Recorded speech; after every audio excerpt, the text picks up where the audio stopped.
تو وہ اس سے ثابت ہوتا ہے کہ جو ہے یعنی کہ بندے کا دیکھنا وہ بچے میں برے اثرات پیدا کر سکتا ہے۔ اس لیے بندہ جو ہے وہ ہمیشہ وہ کام اس طرح کرے جس طرح کہ حدیث میں بات ملتی ہے۔ تو اس لیے بندہ اپنے یعنی نئے جو نسل پیدا ہونے کا سلسلہ ہے اس کو اس طرح چلائے کہ اپنی خامن بیوی آپس میں ایک دوسرے کو نہ دیکھیں، بلکہ وہ جو عام طور پر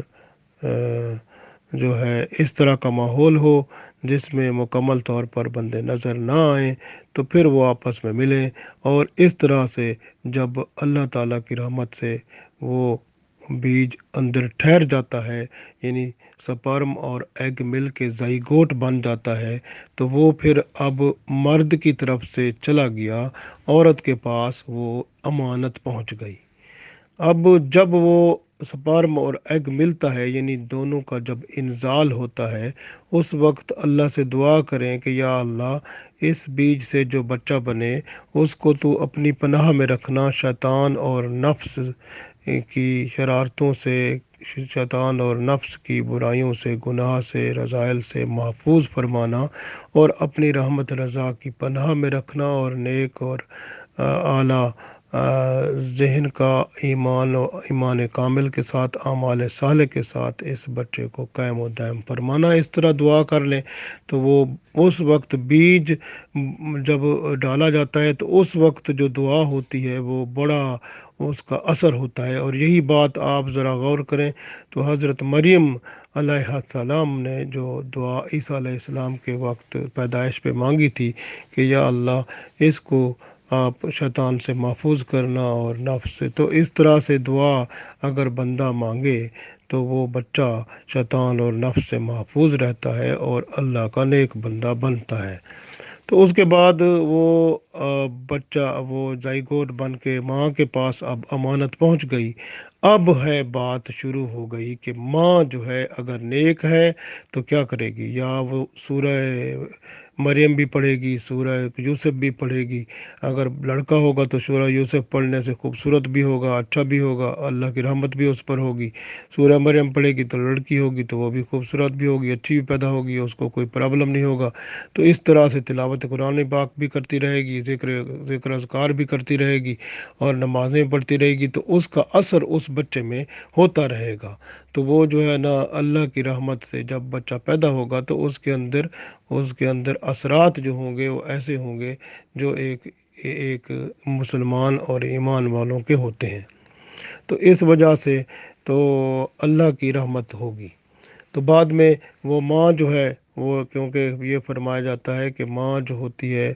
وہ بچے کی تربیت کی ایک یونیورسٹی ہے، ایک درس گاہ ہوتی ہے۔ اس لیے اگر ماں اچھی ہوگی تو بچے کا بھی ماحول، کیونکہ بچہ زیادہ سے زیادہ وقت ماں کے ساتھ ہی گزارتا ہے، تو اس لیے ماں کا بہتر ہونا بہت ضروری ہے۔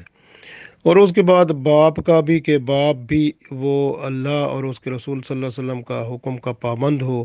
گھر میں نماز بھی پڑھتے ہوں سب، اور اسلام کے مطابق رہتے ہوں، اور اعلیٰ اخلاق رکھتے ہوں، لڑائی جھگڑا نہ کرتے ہوں، محبت پیار سے خلوص سے رہتے ہوں، تو اس کا اثر بچے پر پڑتا ہے۔ وہ جیسے بچہ جوں جوں بڑا ہوتا ہے ماحول کو دیکھتا ہے گھر کے، اس طرح کی عادتیں اپنانے لگتا ہے۔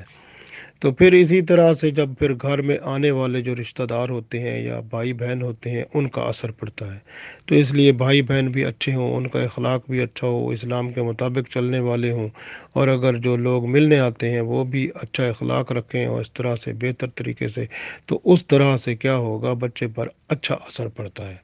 اور جو بچہ پھر بڑا ہوتا ہے تو اس کے بعد کیا ہوتا ہے کہ وہ گھر کا اثر پہلا ہو گیا، بھائی بہنوں کا اور رشتہ داروں کا اور سب کا یہ اثر پہلا پڑا۔ اس کے بعد جو ہے وہ بچہ سکول جانا شروع ہوتا ہے یا مسجد جانا شروع ہوتا ہے، تو سکول اور مسجد کا جو ہے پھر اس پر اثر ہونا شروع ہوتا ہے۔ اب اس میں دو باتیں ہوتی ہیں، ایک تو وہ جو اس کو میٹیریل دیا جاتا ہے پڑھنے کے لیے، چاہے وہ کتاب ہو، قاعدہ ہو، کچھ بھی ہو،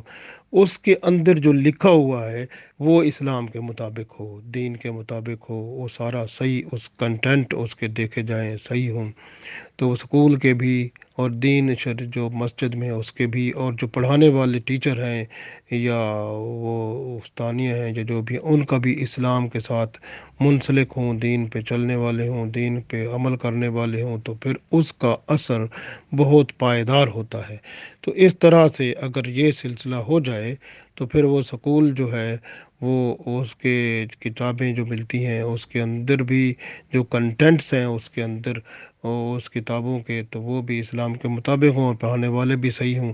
تو اس طرح سے بچے پر پھر اچھا اثر پڑتا ہے۔ پھر پرائمری اسکول سے پھر ہائی اسکول جائے گا تو ہائی اسکول میں بھی ایسا ہی ماحول ہو، استاد بھی ایمان اور اسلام کے اوپر پابند ہوں، اور پھر اس کے بعد جو پڑھایا جائے وہ کتابیں جتنی بھی ہیں وہ ساری کتابوں میں کوئی ایسی بات نہ ہو جو اسلام سے آؤٹ کرنے والی ہو، اس کے ماحول کو اسلام کے اندر رکھنے والی ہو، اور آپس میں جو میل ملاپ ہو لڑکوں کا لڑکیوں کا جیسے ہوتا ہے سکولوں میں، تو وہ جو ہے اس میں بھی اسلام کے مطابق سارا سلسلہ ہو، اور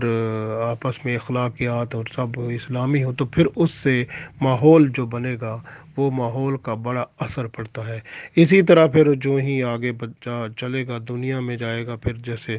بازار جائے گا، ادھر ادھر جائے گا دنیا میں، ماحول اگر ایک ایسا بن جائے جس میں اللہ اور اس کے رسول صلی اللہ علیہ وسلم کا ڈر لوگوں میں موجود ہو، تو پھر وہ آٹومیٹکلی پورے معاشرے میں ایسا سلسلہ شروع ہوگا، کیونکہ جو ہی بچہ بڑا ہوگا تو معاشرے میں جائے گا، معاشرہ اگر اسلامی ہے اور اسلام کے مطابق عمل کرنے والے سارے لوگ موجود ہیں، تو پھر اللہ تعالیٰ کی رحمت سے اس پر اچھا اثر پڑے گا۔ اسی طرح پھر جو ہی یونیورسٹی میں جائے گا یا آگے وہ ملازمت کرے گا جہاں بھی ہوگا سلسلہ، تو اس میں بھی اگر لوگ سارے اسلام کے مطابق ہوں گے تو اس دنیا میں، اور تو وہ اللہ کا بڑا احسان ہوگا، کیونکہ پورا جو سسٹم ہے ملک کا یہ اگر اسلامی نظام ہوگا تو اس سے ماحول اسلامی ہو جائے گا، اور یہ اسلامی ماحول بچے کی تربیت میں اب وہ اس کے بڑے ہونے تک اس کے اندر وہ سب کچھ پیدا کر دے گا جس سے اس کو پتہ چل جائے گا کہ اسلام کی حقانیت کیا ہے، اور یہ جو مغربیت اور دوسرے جو بہت ساری چیزیں جو دوسرے جگہوں سے آئی ہیں وہ غلط ہیں، تو اس کا پتہ چل جائے گا، تو پھر اللہ تعالیٰ کی رحمت سے کام ٹھیک ہو جائے گا۔ تو یہ ضروری بات ہے، تو اس پر عمل کرنا ضروری ہوگا، لیکن یہ سب کچھ کرنے کے لیے ملک میں نظام بھی اسلامی ہونا چاہیے، اور ماحول بھی اسلامی ہو، اور ہر بندہ خوف خدا رکھنے والا ہو، اور ماحول کی جو تربیت گاہ ہے بچے کی، تو یہ میں نے اس لیے سب کچھ بتایا ہے۔ یہ اس طرح کا اس وقت کوئی ملک موجود نہیں ہے، اور نہ کوئی معاشرہ موجود ہے، اور نہ دنیا اسلام کی حقانیت سامنے آتی ہے، اور یہ ضرورت ہے۔ اگر ایسا سلسلہ پیدا ہو جائے اور ایسا ملک بن جائے، ایسا سلسلہ ہو جائے، تو الحمدللہ تو اللہ کی رحمتیں اور برکتیں اس ملک میں آنا شروع ہو جائیں، اور تو پھر کیا ہوگا کہ وہ دنیا کی واحد سپر پاور بن جائے گی، اس میں کوئی شک نہیں ہے۔ اللہ سے دعا کریں کہ اللہ ایسا کرا کے اپنے ہاں سے یہ خصوصی عنایت ہمیں عطا فرمائے، آمین۔